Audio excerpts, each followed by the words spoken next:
देव आत्मा आहे आणि देवदूत पण आत्मा आहेत आणि एक आत्मिक जग आहे. आपण जे पाहत आहोत प्रत्येक गोष्ट जी आपल्या डोळ्यांना दिसते हे फिजिकल वर्ल्ड आहे. ज्या गोष्टी आपल्या डोळ्यांनी दिसतात ह्याच जगात आणखीन एक दुसरं जग आहे की जे आपल्या डोळ्यांनी आपल्याला दिसत नाही ह्या डोळ्यांनी, आणि ते एक आत्मिक जग आहे. देव आत्मा आहे, देवदूत आत्मा आहेत आणि दुष्टात्मे पण आत्मेच आहेत.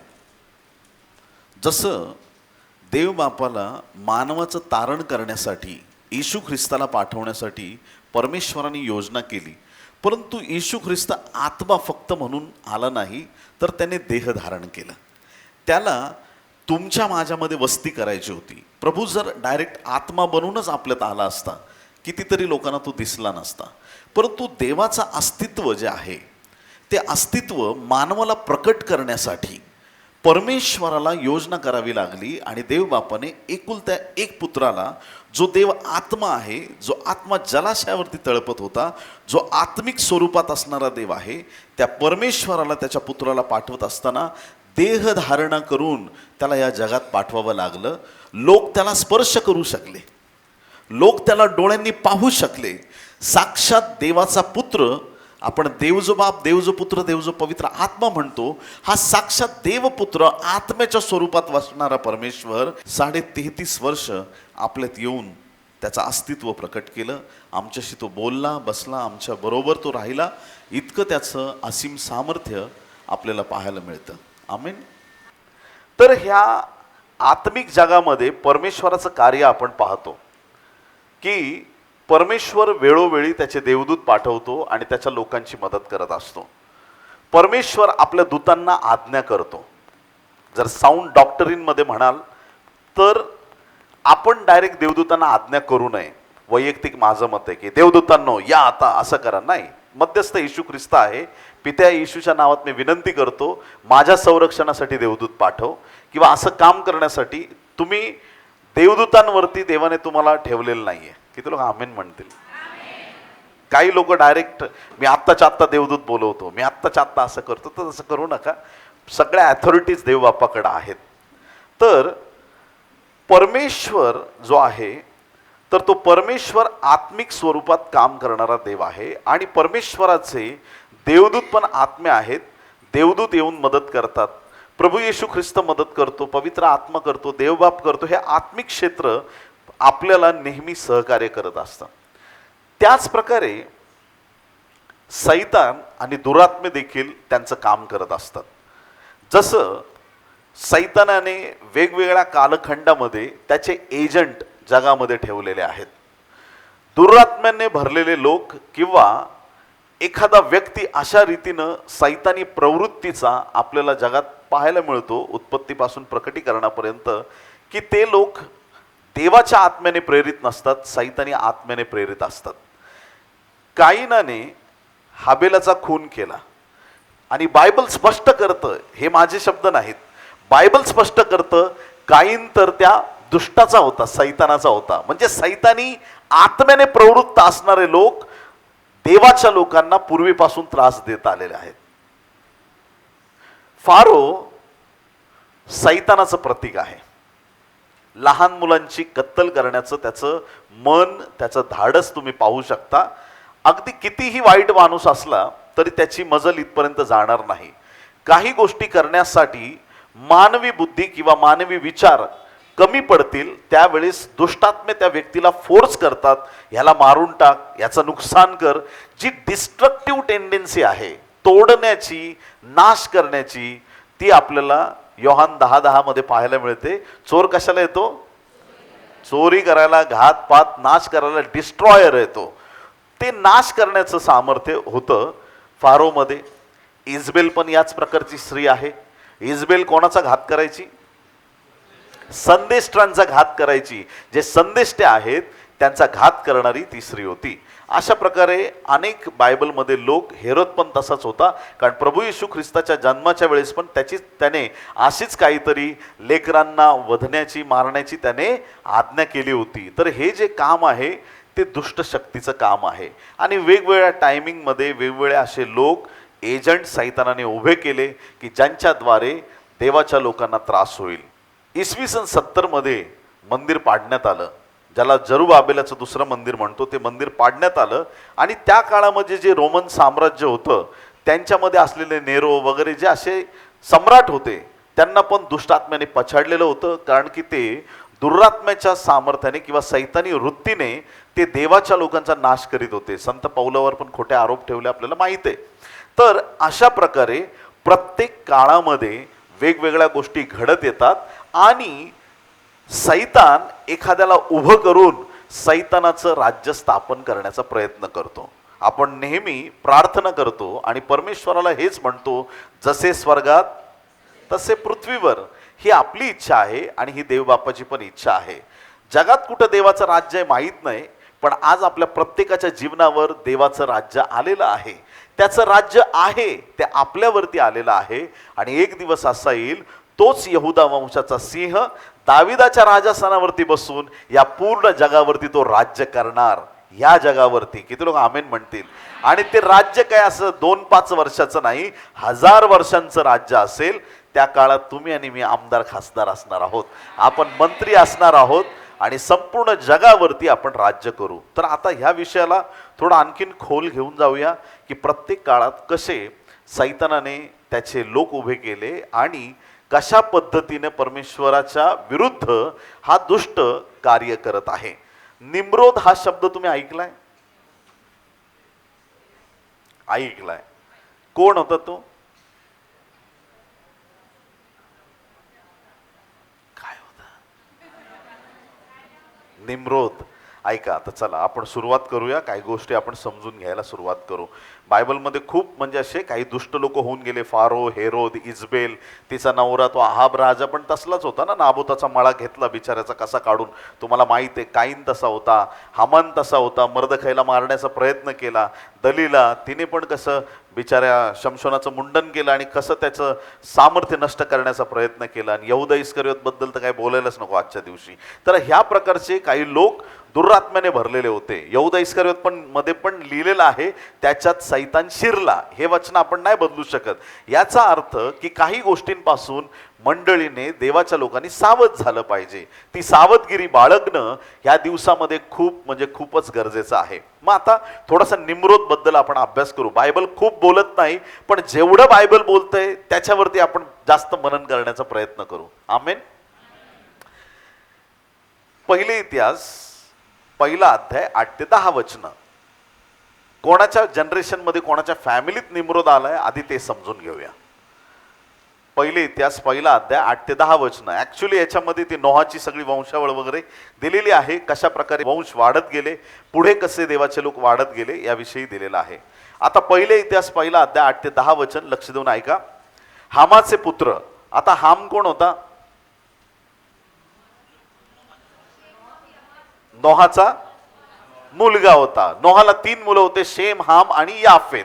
ज्या वेळेस नोहाने तारू बनवलं, हे 3 भाऊ त्याच्यात होते, त्यांच्या पत्नी होत्या आणि नोहाची पत्नी होती. 8 जणांचा परिवार वाचला.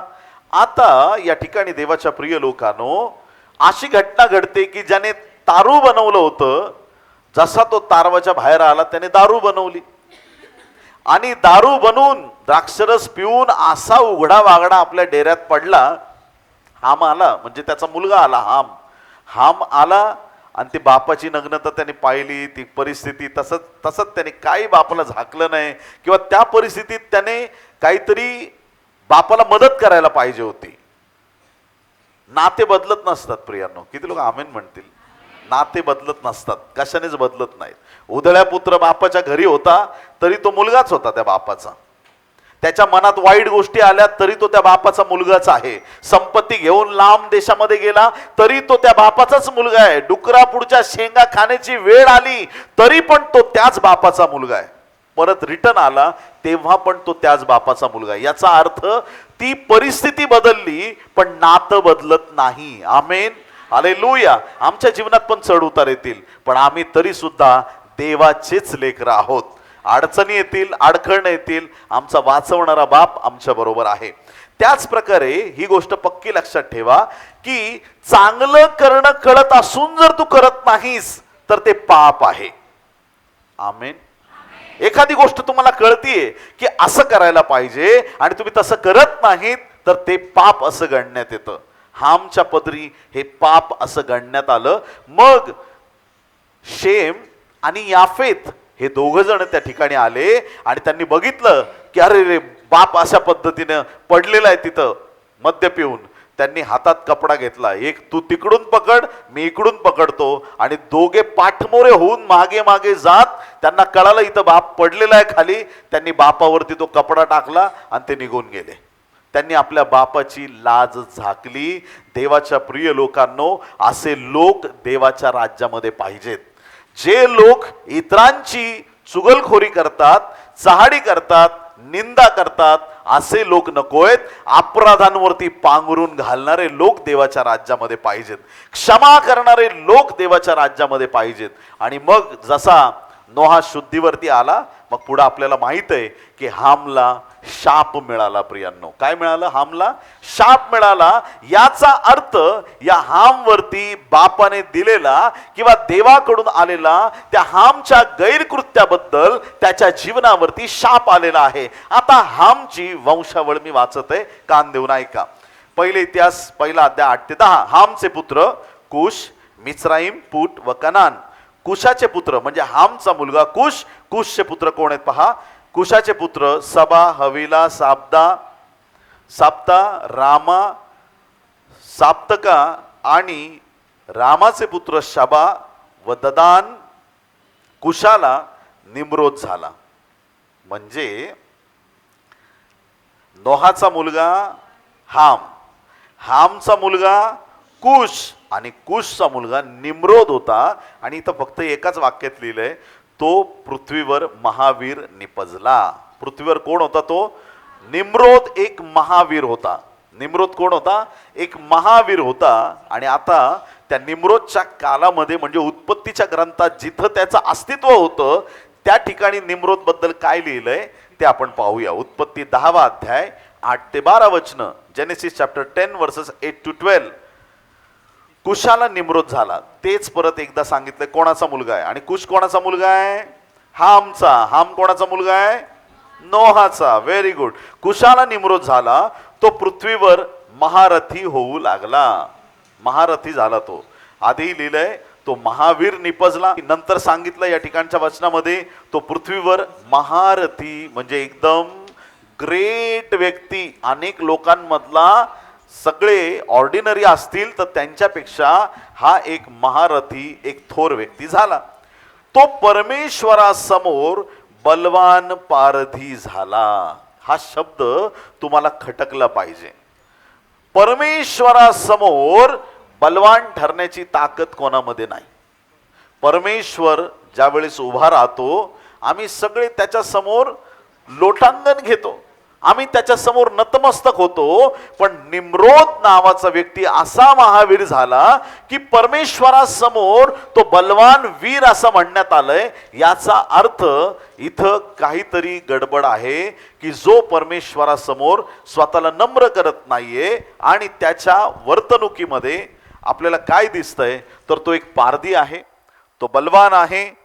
आणि म्हणून पुढे वचन सांगतं, म्हणून निम्रोदासारखा परमेश्वरासमोर बलवान पारधी असे म्हणण्याचा प्रघात आहे. ह्याने काय काय केलं ते पहा. एक तर तो पारधी होता. पारधी म्हणजे शिकार करणारा होता. शिकार करणारे लोकांचा निशाणा कसाही असून चालत नाही. मारायला गेला ह्याला त्याला लागलं तर त्याला शिकारी नाही म्हणत, आहे ना. इकडचा बाण तिकडं गेला, मारायला गेला एकीकडं दुसरीकडं लागला. सेनेमध्ये असं कोणाला पण घेतात का? आहे की नाही. मारायचे, समजा दुश्मनला मारायचं आणि बंदूकच उलटी धरली तर आपल्याच लोकांना लागेल की नाही. निशाणा धरणारा पण परफेक्ट पाहिजे एकदम, आणि ज्याचा निशाणा अचूक आहे तोच महान योद्धा होऊ शकतो. हा पारधी होता. याचा अर्थ त्याचा निशाणा अचूक होता. हा एक अशा स्वभावाचा व्यक्ती आहे की तो देवाच्या विरुद्ध उभा आहे. देवासमोर एक बलवान व्यक्ती म्हणून तो उभा आहे आणि जगात त्याचं नाव झालेलं आहे. का? कारण त्याने बघा काय काम केलं. ऐका, शिनार देशात बाबेल हे नाव ऐकलं तुम्ही? बाबेल बायबलमध्ये खूप वेळा आलेलं आहे. बाबेल, एरक, अक्काद व कालेन ही त्याच्या राज्याचा आरंभ होत. म्हणजे डायरेक्ट देश तयार केलेत त्यांनी. काय म्हणजे ऑर्डिनरी माणूस नव्हता. बाबेल देश आहे. देश तयार करणारा, देश उभे करणारा, मोठे मोठे राज्य तयार करणारा असा हा एक बलवान व्यक्ती आहे. बाबेल तयार केलं, एरक तयार केलं, अक्काद, कालीन ही त्याच्या राज्याचा आरंभ होत. त्या देशातून तो पुढे अश्शुरास गेला. आता हा शब्द विसरायचा नाही, सगळ्यांनी म्हणा अश्शूर. आता थोड्या वेळानंतर आणखीन काही गोष्टी आपल्याला लक्षात येतील. त्या देशातून तो पुढे अश्शुरास गेला व त्याने निनवे, हा पण शब्द ऐकला तुम्ही? वाव. रहोबोत, ईर व कालह ही वसवली. निनवे किती मोठं शहर होतं, किती मोठी जागा होती. मोठे मोठे देश, राज्य ह्या निम्रोदने स्वतः तयार केले होते. लोकांना एकत्र करणं आणि त्यांना एका जागेवरती सेटल करणं, हे त्याने अद्वितीय आणि फार मोठं काम केलंय. एवढ्यावर तो थांबला नाही, ही वसवली आणि पुढे लिहिलंय तसेच निनवे व कालह, म्हणजे हे जे दोन ठिकाण आहेत यांच्या दरम्यान त्याने रेसन शहर वसवले. हेच ते मोठे शहर होय. म्हणजे मोठी मोठी शहरं, मोठे मोठे देश वसवणारा निम्रोद नावाचा एक व्यक्ती आहे. आता निम्रोद बद्दल अजून थोडा अभ्यास करायला आपण गेलं तर निम्रोद ह्या शब्दाचा उगम इब्री भाषेतल्या एका शब्दावरून झालेला आहे. त्याचा तो शब्द आहे मराद, MARAD. मराद या शब्दापासून निम्रोद शब्दाचा उगम झालेला आहे. आणि मराद म्हणजे रिबेलियस. रिबेलियस म्हणजे बंडखोर. निम्रोद शब्दाचा अर्थ आहे बंडखोर. मग हा कोणाच्या विरुद्ध बंड करत होता? का बरं मी डायरेक्ट बोलतो की हा सैतानी व्यक्ती आहे? का बरं मी असं इतकं धाडसाने बोलतो की या ठिकाणी हा व्यक्ती देवाचा विरोधक आहे? शहर वसवलं तर चांगली गोष्ट आहे, देश तयार केला तर चांगली गोष्ट आहे, पण तो देवाचा विरोधक का होता? तर ते आपल्याला समजून घ्यायचं असेल तर आपल्याला बाबेलच्या बुरुजाची कहाणी माहीत पाहिजे.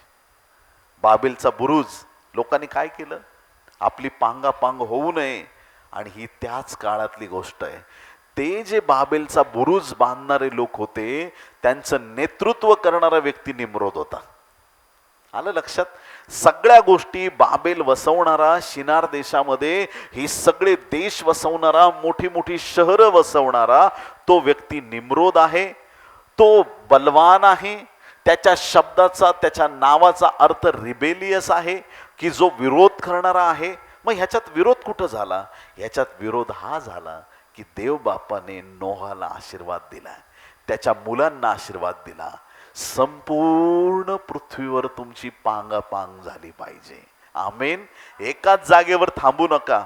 लोकांनी विचार केला की आपली पांगापांग होत आहे. निम्रोदने त्यांना गाईड केलं असेल की आपण पांगायचं नाही, आणि जे देव सांगतो त्याच्या विरुद्ध वागणं म्हणजे देवाचा विरोध करणं आहे.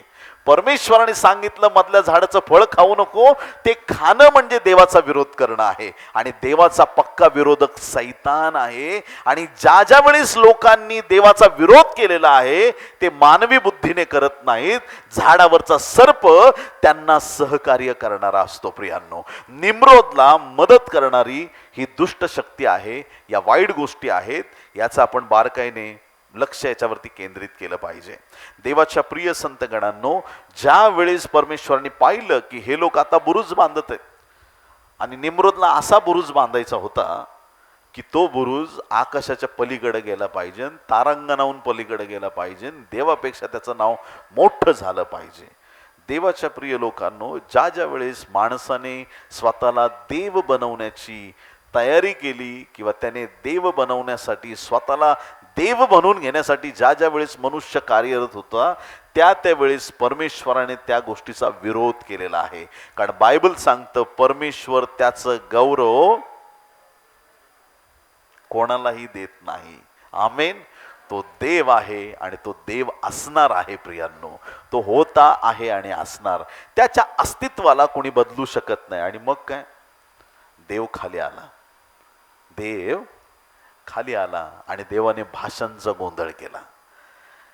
आता कुणी काहीतरी मागतंय, कुणी कन्नडामध्ये बोलतंय, कुणी तेलुगूमध्ये बोलतंय.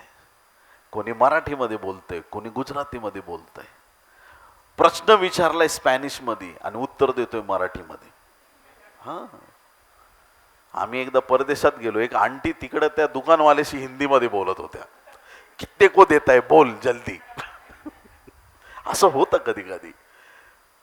तो बोलतो आय डोंट अंडरस्टँड, मला काही कळत नाही तुमचं. भाषेचा बॅरियर येतो प्रियांनो. आणि जसं एकमेकांशी ते बोलू लागले असतील, एखाद्याला वाटलं असेल मला शिवी दिली. आता तमिळमध्ये भंगार म्हणजे काय? सोनं, भंगारम. आणि आपल्यामध्ये भंगार म्हणजे एखादा म्हटला भंगार दे, एखादा म्हटला भंगार घेऊन जा, घरात भंगार काढून ठेवलंय भंगार, तो म्हणाल वा मला सोनं द्यायला बोलवलंय. शब्दाची कशी चकमक होऊ शकते बघा. आज आपल्याकडे एखाद्या गोष्टीला वेगळा शब्द असेल अकोल्यात, त्या शब्दाचा दुसरीकडे काहीतरी अनर्थ होऊ शकतो. ऐकताय तुम्ही विचारच. मग असे काय अनर्थ व्हायला लागले, भांडणं व्हायला लागले असतील. ह्याने मला शिवी दिली, हा माझ्याशी असं बोलला, ते एकमेकांशी त्यांचं काही पटेना. आणि देवबापाने अशी त्यांची दानादान करून टाकली, ते सगळ्या जगात विखरले गेले. हालेलुया. कारण हीच परमेश्वराची योजना होती की माणसाने सगळ्या जगात जाऊन देवाचा गौरव करावं. पृथ्वी व्यापून टाका हा आशीर्वाद आहे, एकाच जागी खिचबत पडा हा शाप आहे. आमेन, हालेलुया. तो काळ असा होता की पृथ्वी व्यापलेली नव्हती आणि परमेश्वराची इच्छा होती पृथ्वी व्यापून टाका. त्याचा काय तोटा होईल? एक 10 माळ्याचं अपार्टमेंट आहे, बिल्डिंग आहे पूर्ण, आणि ग्राउंड फ्लोअरवरती फ्लॅट आहेत, 10 फ्लॅट आहेत. 10 माळ्याची बिल्डिंग आहे, ग्राउंड फ्लोअरला 10 फ्लॅट आहेत. आणि त्या 10 फ्लॅटमध्ये 200 लोक राहत आहेत आणि वरचे माळे रिकामे आहेत. याला शहाणपण म्हणता येईल का? पूर्ण बिल्डिंग तुमच्याच बापाची आहे, अख्खी बिल्डिंग तुम्हाला दिलेली आहे, पण ते म्हणतात दाटी रेटी करून आपण इथंच राहू आणि आपण ह्याच्यातच मरू. वरती काय दिलंय त्याच्याकडे लक्ष नाही. देवाची इच्छा होती की संपूर्ण पृथ्वी व्यापून टाका.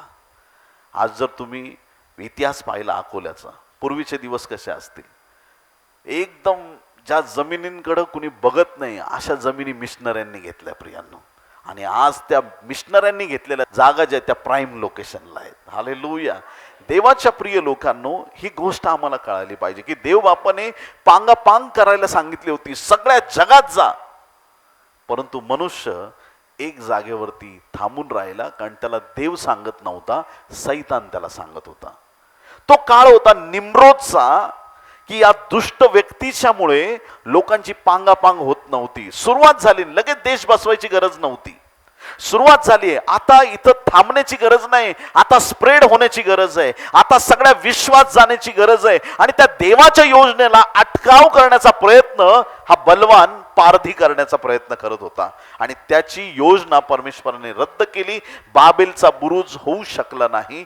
परमेश्वराच्या योजनेपुढं मानवाच्या आणि सैतानाच्या योजना फेल ठरतात. आमीन. तर पहिलं बाबेल आपण पाहिलं की जिथं परमेश्वराने अलौकिक कार्य केलं, निम्रोदला सैतानाने उभं केलं होतं, त्याच्या विरुद्ध परमेश्वर उभा आहे आणि परमेश्वराचं गौरव प्रकट झालं. आता परत एकदा बाबेल नगरीचा उल्लेख बायबलमध्ये आढळतो. आणि तो कोणता राजा होता बाबेलचा? यहुद्यांवरती आक्रमण करणारा, मंदिर तोडणारा. अशा वेळेस कळतं बाइबल कौन पढ़ रहा है और कौन बाइबल उषा को लेके झोप रहा है ना. प्रभूला धन्यवाद असो. नबुकदनेस्सर राजा, त्याने काय केलं वाचू आपण. दुसरे राजे 25वा अध्याय 8 ते 11 वचन. बाबेलचा राजा नबुकदनेस्सर ह्याच्या कारकिर्दीच्या 19व्या वर्षी 5व्या महिन्याच्या सप्तमीस नबुजरदान यरूशलेमेला आला. हा बाबेलच्या राजाचा सेवक असून गारद्यांचा नायक होता. नबुकदनेस्सरने त्याचा एक नायक पाठवून दिला आणि त्या नायकाने काय केलं पहा. देवाच्या लोकांमध्ये. त्याने परमेश्वराचे मंदिर व राजवाडा जाळून टाकला. जो नायक नबुकदनेस्सरने पाठवला होता त्याने सगळ्यात पहिलं काम केलं, जे मंदिर शलोमोन राजाने उभारलं होतं ते मंदिर त्याने जाळून टाकलं, राजवाडा त्याने जाळून टाकला. आणि तेवढ्यावर तो थांबला नाही, तशीच यरूशलेमेतील सगळी मोठमोठी घरे जाळून टाकली. साधारण गोष्ट नाहीये. एक परराष्ट्रीय बाबेलचा राजा त्याच्या लोकांना पाठवतो आणि पूर्ण यरूशलेमेला तो कॅप्चर करतोय. यरूशलेमेतलं जे आस्थेचं ठिकाण आहे, जिथं सगळे यहुदी लोक येऊन प्रार्थना करत आहेत, जिथं देवाची आराधना होत आहे, ते स्थान त्याने पहिलं उद्ध्वस्त करून टाकलं, मंदिर जाळून टाकलं, सगळे सोन्याची पात्र लुटून नेली. आणि त्या ठिकाणी देवाच्या प्रिय लोकांनो, या राजाने काय केलेलं आहे, राजवाडा जाळून टाकला, मोठमोठी घरं जाळून टाकली, यरूशलेम नगरी जाळून टाकली. आणि पुढे 10व्या वचनात लिहिलंय, गार्द्यांच्या सरदारांबरोबर असलेल्या खासद्यांच्या सर्व सैन्याने यरूशलेमे सभोवतालचे सर्व तट पाडून टाकली. अख्खी यरूशलेम त्यांनी डिस्ट्रॉय केली, अख्खी यरूशलेम डिस्ट्रॉय केली, नाश करून टाकला यरूशलेमेचा. शहरात राहिलेले अवशिष्ट लोक, बाबेलच्या राजाकडे फितूर गेलेले लोक आणि उरलेले साधारण लोक यांना गार्द्यांचा नायक नबुजरदान याने कैद करून नेले. लोकांना कैद करून नेले, तट तोडून टाकले, मंदिर जाळलं, घरं जाळली, राजवाडा जाळला, अख्खं शहर उद्ध्वस्त करून टाकलं. आणि यहुद्यांना गुलाम बनवून ते घेऊन गेले बाबेल परगण्यामध्ये. आणि मग त्या गुलामांमध्येच तरुण मुलं होते, काही शद्रक, मेशक, आबेदनगो, दानिएल, हे त्यांच्यामध्ये असलेले लोक त्या ठिकाणी आपल्याला पाहायला मिळतं. देवाच्या प्रिय लोकांनो, ज्यावेळेस देवाच्या राज्याचा, देवाच्या लोकांचा अशा प्रकारचा लॉस होत असेल, परमेश्वर सगळं पाहतोय. आणि हे होण्यामागे यहुद्यांच्या चुका आहेत. त्यांनी देवाला ते विसरल्यामुळे त्यांच्यावरती हात पडलेला आहे वैऱ्याचा. आणि हा जो वैरी आहे नबुकदनेस्सर, त्या काळामध्ये तो स्वतःला देव समजायचा, तो स्वतःला एवढं ग्रेट समजायचा की त्याच्यासारखं जगात कुणीच नाही. जर तुम्ही थोडा अभ्यास करू शकलात सद्दाम हुसेनचा तर नक्की करा. सद्दाम हुसेन पण त्याच भूमीवरचा एक,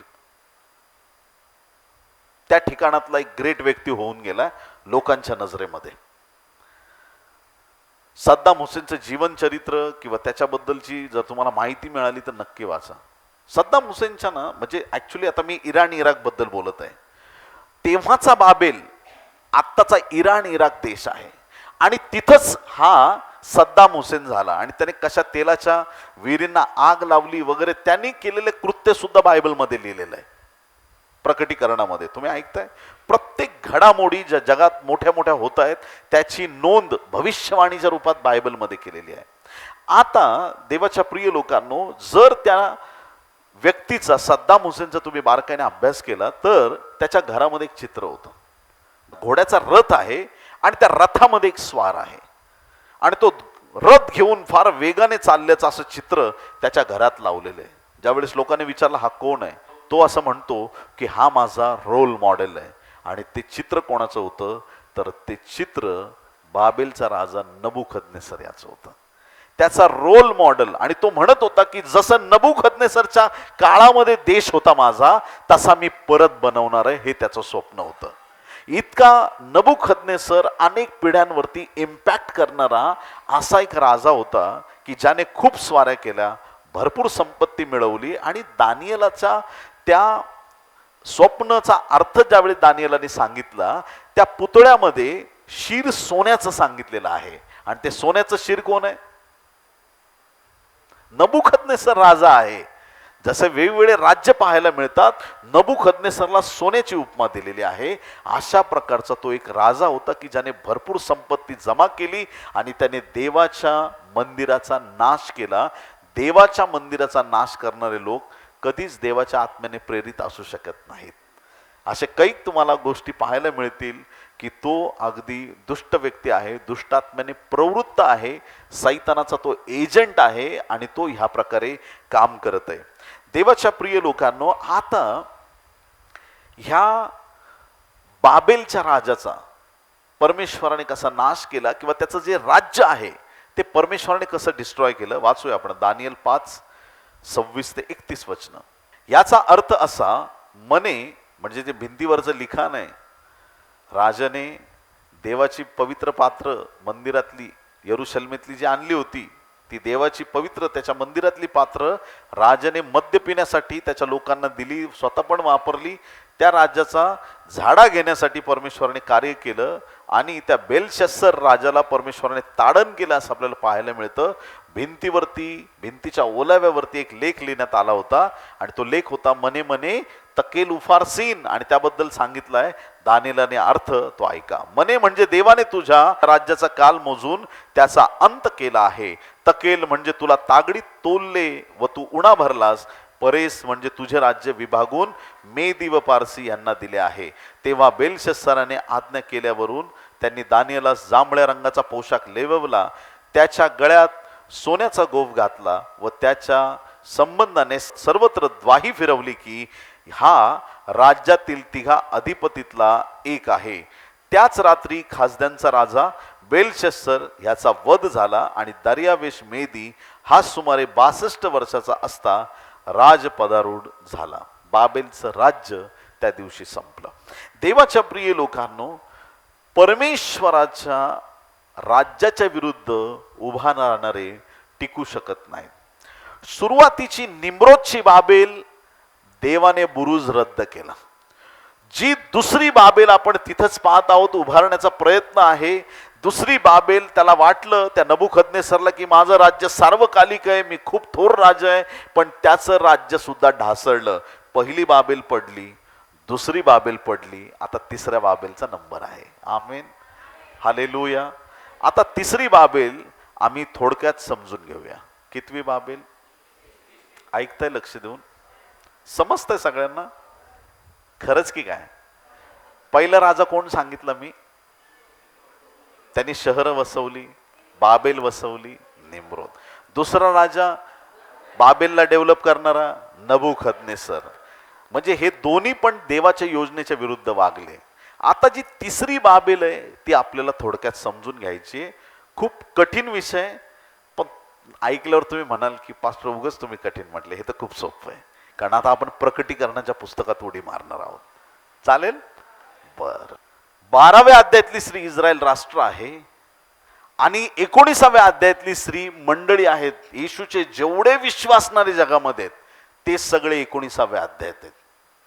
इस्रायल राष्ट्रातले यहुदी लोक आजही जे आहेत ते 12व्या अध्यायात आहेत आणि उरलेले जेवढे लोक आहेत ते सगळे 17व्या अध्यायाचा भाग आहेत. कान उघडे ठेवून ऐका. जशी पहिली बाबेल कुणी उभी केली? निम्रोदने उभी केली. दुसरी बाबेल नबुकदनेसरने उभी केली. तिसरी बाबेल उभी करणारा माणूस कदाचित जगात आता आलेला असेल, कारण ती चिन्ह दिसत आहेत. ही तिसरी बाबेल काय? ही तिसरी बाबेल फसवणारी आहे. ही राष्ट्रांचा घात करणारी आहे. वॅक्सिन घ्या, हे करा, ते करा, फसवून टाकणारी आहे. जगाला पूर्ण ठकवणारी आहे. फायनान्शियल स्कॅम करणारी आहे. गोरगरिबांना लुटणारी आहे. ती अत्याचार करणारी आहे. ख्रिस्ती लोकांचं रक्त सांडणारी आहे. ती ख्रिस्त विरोधक आहे. ही तिसरी बाबेल एक व्यक्ती शेवटच्या काळात उभारणार आहे आणि तो आहे अँटी क्राइस्ट.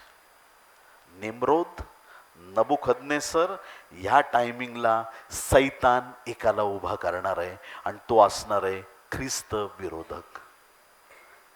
देवाचं जसं त्रैक्य आहे, शेवटल्या काळात सैतानाचं त्रैक्य पाहायला मिळेल. कान उघडे ठेवून ऐका. सैतानाच्या त्रैक्यामध्ये बेडकासारखे 3 दुष्टात्मे जे आहेत ते काम करतील असं बायबलमध्ये सांगितलंय. एक सैतान असेल, दुसरा त्यांच्यामध्ये हा अँटी क्राइस्ट असेल, ख्रिस्त विरोधक, आणि तिसरा असेल खोटा संदेष्टा. देवाच्या प्रिय लोकांनो, हा अँटी क्राइस्ट जो आहे तो पॉलिटिकल लीडर असेल आणि हा अँटी क्राइस्ट जो आहे तो या शेवटच्या काळामध्ये त्याचं काम जोमाने आणि वेगाने करत आहे. आज जी परिस्थिती आपल्या आजूबाजूला दिसत आहे, जे घडताना आपल्याला दिसत आहे, आपल्या आजूबाजूच्या परिस्थितीमध्ये ज्या गोष्टी चाललेल्या आहेत त्यांचं आम्ही बारकाईने निरीक्षण करणं गरजेचं आहे. देवाच्या प्रिय लोकांनो, दुष्ट चवतळलेल्या स्थितीमध्ये आहे आणि आधीपासून हा स्त्रियांच्याच माग आहे.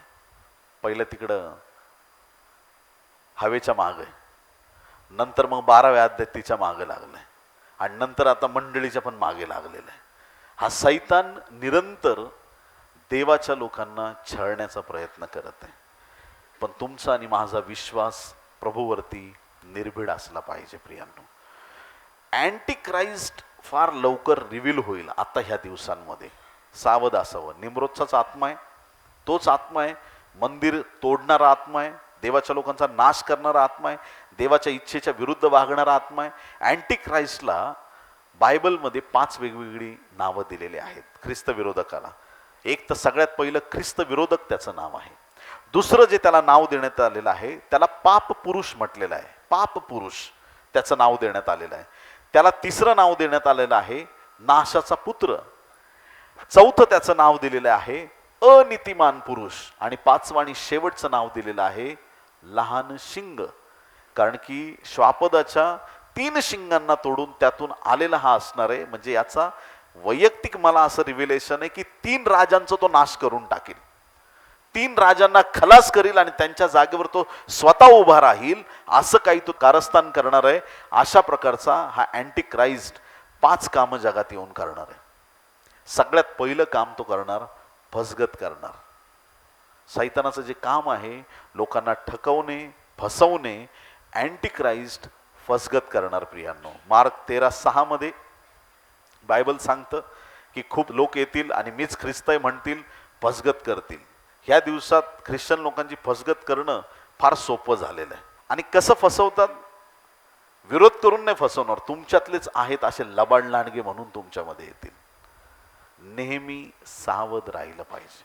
मत्तई 24:5 मध्ये, लूक 21:8 मध्ये, मत्तई 24:23 मध्ये, मार्क 13:21-22 वचनामध्ये अँटी क्राइस्ट निवडलेल्यांना फसवण्याचा प्रयत्न करणार. आणि कितीतरी लोक फसवले जातील.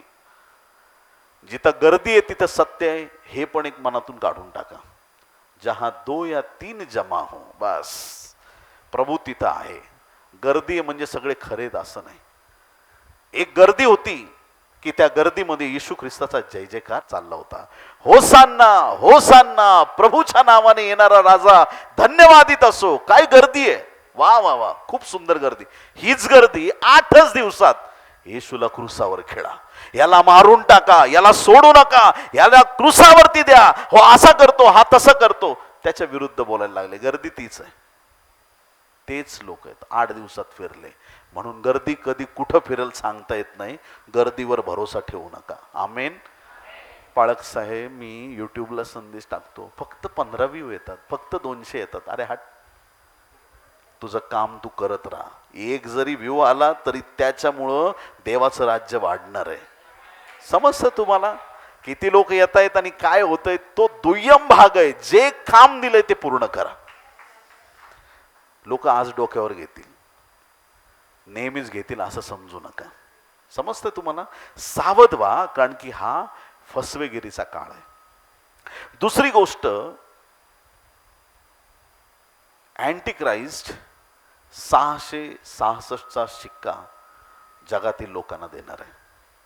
666. प्रकटीकरण 13वा अध्याय 16 ते 18 वचनांमध्ये सांगितलंय की तो 666चा स्टॅम्प लोकांना देणार आहे. आणि त्या गोष्टी आता जगात घडताना दिसत आहेत. अनेक देशांमध्ये हातांमध्ये चिप बसवण्यात आलेली आहे.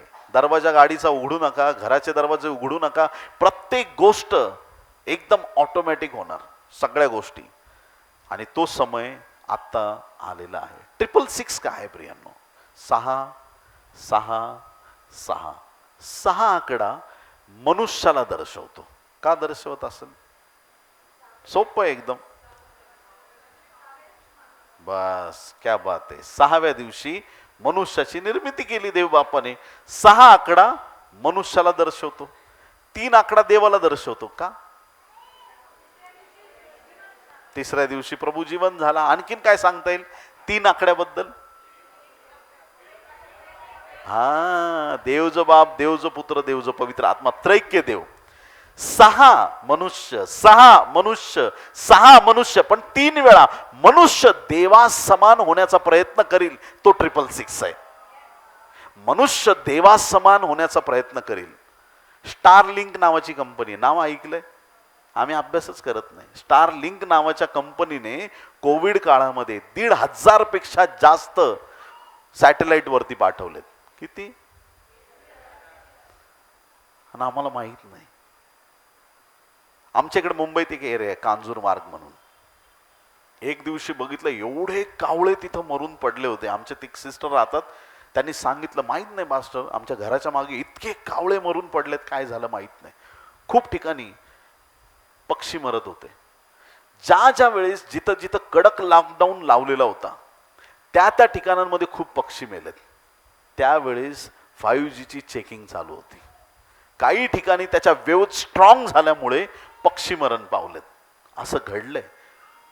देवाच्या प्रिय लोकांनो, हे हजारो सॅटेलाइट लावण्यामागे, हे कोविड जगामध्ये आणण्यामागे, हे वॅक्सिन जगाला देण्यामागे कोणीतरी एक सूत्रधार आहे आणि तोच ह्या सगळ्या गोष्टी करतोय. जगाला कुठल्या दिशेने घेऊन जायचंय तो घेऊन जाईल आणि एक दिवशी अचानक तो जगासमोर प्रकट होईल. प्रियांनो, आम्ही सावध राहिलं पाहिजे. 666 हा शिक्का कसा कळेल आपल्याला? इथे अकलेचं काम आहे. कोणी म्हणतात देवा मला एवढं समज नाहीये, मी काय करू? मी तुम्हाला सोपा उपाय सांगतो. ज्या दिवशी तुमचा हात आणि मस्तक मागतील, नाही म्हणायचं. किती लोक आमेन म्हणतील? ते काहीही असो, आपला हात आणि मस्तक द्यायचं नाही. आपण दिले का हात आणि मस्तक? दिलंय. हॅलो, आधार कार्डला घेताना रेटायना स्कॅन, आपल्या कपाळावरच डोळे आहेत, दिले. हाताचे थंब दिलेले आहेत, सगळे फिंगरप्रिंट दिलेले आहेत. आणि कोविडमध्ये तर हाताला सॅनिटायझर आणि डोक्याला बंदूक होतीच ताप बघायला. हात आणि मस्तकावरती लक्ष केंद्रित आहे शैतानाचं. असंच करता करता एक दिवस असा येईल की शिक्के लोक घेतील आणि ज्यांच्याकडे नाहीत त्यांना तुच्छ समजलं जाईल. नाही, तुझ्याकडे नाही, चिप नाही, गरीब माणूस आहे वाटतं, चल जाऊ दे, चल. 666चा स्टॅम्प देण्यासाठी सैतान सज्ज आहे. हात आणि कपाळ देऊ नका, त्यापासून स्वतःला सांभाळून ठेवा. देव सर्वव्यापी आहे. CCTVच्या माध्यमातून जग कॅप्चर करण्यात आलंय, 5Gच्या माध्यमातून जग कॅप्चर करण्यात आलंय. देव सर्वव्यापी आहे, त्या टेक्नॉलॉजीचा वापर केलेला आहे. देव सर्वज्ञानी आहे. आता AI त्याला सगळ्यात ज्ञानी मानलं जात आहे. काही गोष्ट टाका, काही करा, प्रत्येक गोष्टीमध्ये AIचा, आर्टिफिशियल इंटेलिजन्सचा वापर केला जात आहे. सगळे अपडेट सोशल मीडियाला देऊ नका. तुमच्या लाईफच्या पर्सनल गोष्टी सगळंच सोशल मीडियावरती देऊ नका. सैतान धूर्ततेने त्याचा वापर करत आहे. जागृत व्हा. कंटेंट टाकायचे, देवाचं कंटेंट टाका. हालेलुया. वचन टाका, देवाच्या गोष्टी टाका आणि किती स्प्रेड करायचं तेवढं करू द्या. आपल्याला फरक पडत नाही, कारण वचन वाढलं पाहिजे, लोकांपर्यंत गेलं पाहिजे. देव सर्वशक्तिमान आहे. आज त्या शक्तीला टक्कर देण्यासाठी न्यूक्लिअर एनर्जी बनवण्यात आलेली आहे. देवापेक्षा आम्ही शक्तिशाली आहोत हे दाखवण्याचा प्रयत्न केला जात आहे. फायनान्स इतका रेज केला जात आहे एक एक ठिकाणांमध्ये. काय काय गोष्टी होत आहेत जगामध्ये, हे सगळं सैतानी कार्य आहे. आम्ही सावध असलं पाहिजे. देवाच्या प्रिय लोकांनो, तिसरी गोष्ट अँटी क्राइस्ट करणार आहे. दानिएल 11:31 मध्ये आणि दुसरे थेसलनी 2 अध्याय 3 आणि 4 वचनात सांगितल्याप्रमाणे की असा समय येईल की ज्या वेळेस ते मंदिर उभारलं जाईल यरुशलेमेमध्ये, ते पवित्र मंदिर भ्रष्ट करण्यासाठी अँटी क्राइस्ट तिथे येणार आहे. चौथी गोष्ट तो करणार आहे की त्या काळामध्ये लोक या अँटी क्राइस्टला नमन करतील, असं तो करेल. लोक अँटी क्राइस्टला नमन करतील असं ते करणार आहेत. परत या विषयावरती येऊ. आणि 5वी शेवटची गोष्ट की जे हर्मगिदोनाचं युद्ध आहे, 3rd वर्ल्ड वॉर, त्याचं लीडिंग सुद्धा हा अँटी क्राइस्ट करणार आहे. आणि असा भयंकर काळ असेल की प्रकटीकरण 16:16 प्रमाणे हर्मगिदोन म्हटलेल्या ठिकाणी लोक एकत्र येतील. इतकं मोठं युद्ध ते होईल की त्या युद्धामध्ये जगातले 1/3 लोक मारले जाणार आहेत. फार भयंकर परिस्थिती येणार आहे. बरं, आता हे जे ख्रिस्त विरोधक सुरुवातीपासूनचे, तो निम्रोद झालं, नबुकदनेस्सर झालं किंवा अँटिक्राइस्ट झालं, यांनी सुरुवातीपासून एक गोष्ट केलेली आहे. काय केलं ते पहा. अँटिक्राइस्ट बद्दल प्रकटीकरण 19:20 मध्ये काय लिहिले पहा. प्रकटीकरण 19वा अध्याय 20वे वचन. मग श्वापद धरले गेले आणि त्याच्याबरोबर खोटा संदेष्टाही धरला गेला. त्याने श्वापदाची खूण धारण केलेल्या व त्याच्या मूर्तीला नमन करणाऱ्या लोकांना त्याच्याबरोबर चिन्ह करून ठकवले होते. या दोघांना जळत्या गंधकाच्या अग्निसरोवरात जिवंत टाकण्यात आले. श्वापदाची खूण धारण केलेल्या व त्याच्या मूर्तीला नमन करणाऱ्या लोकांना त्याने ठकवले. याचा अर्थ शेवटच्या काळात श्वापद म्हणजे अँटिक्राइस्ट आहे. हा अँटिक्राइस्ट लोकांना त्याच्या मूर्तीला नमन करायला लावणार आहे, त्याला स्वतःला तो नमन करायला लावणार आहे. असा टायमिंग आलेला आहे. ख्रिस्त विरोधक स्वतःला देव आहे असं लोकांसमोर जाहीर करेल. त्याच्या मूर्तीला तो लोकांना नमन करायला भाग पाडेल.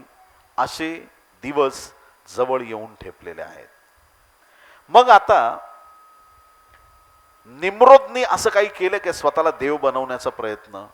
तर आता ह्या विषयात ज्यावेळेस आपण खोलात जातो तर अश्शूर भागामध्ये, आपण आधीच्या वचनात मी तुम्हाला सांगितलं अश्शूर शब्द लक्षात ठेवा, निम्रोदचं गाव, त्या भागामध्येच काय घटना आहे पहा. दुसरे राजे 19 आणि 36 मध्ये, 36-37. मग अश्शूराचा राजा सन्हेरीब, नाव ऐकलंय, मोठी स्वारी घेऊन आला होता देवाच्या लोकांविरुद्ध. मग अश्शूराचा राजा सन्हेरीब तळ उठवून माघारात चालता झाला आणि निनवेत जाऊन राहिला. तेथे तो आपले देव निस्त्रोक ह्याच्या देवळात जाऊन पूजा करत असता त्याचे मुलगे अद्रमेलेक व शरेसर यांनी त्याचा तलवारीने वध केला आणि ते अरारत देशात पळून गेले. मग एसर हद्दोन ह्याच्या जागी राजा झाला. आमेन. सन्हेरीब त्याचं दैवत, सन्हेरीब कुठला आहे? आश्चर्य आहे. आणि त्याचं दैवत, त्या दैवताच्या मंदिरात गेला आणि देवताचं नाव आहे निस्त्रोक. आणि हा निस्त्रोकच बहुतांशी अभ्यासाच्या मते हा निम्रोद आहे.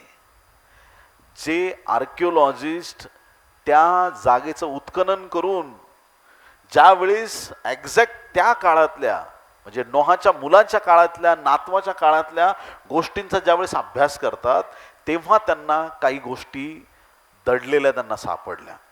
आणि त्याच्यामध्ये त्यांना एक योद्ध्याचं चित्र सापडलं जे कोरलेलं आहे.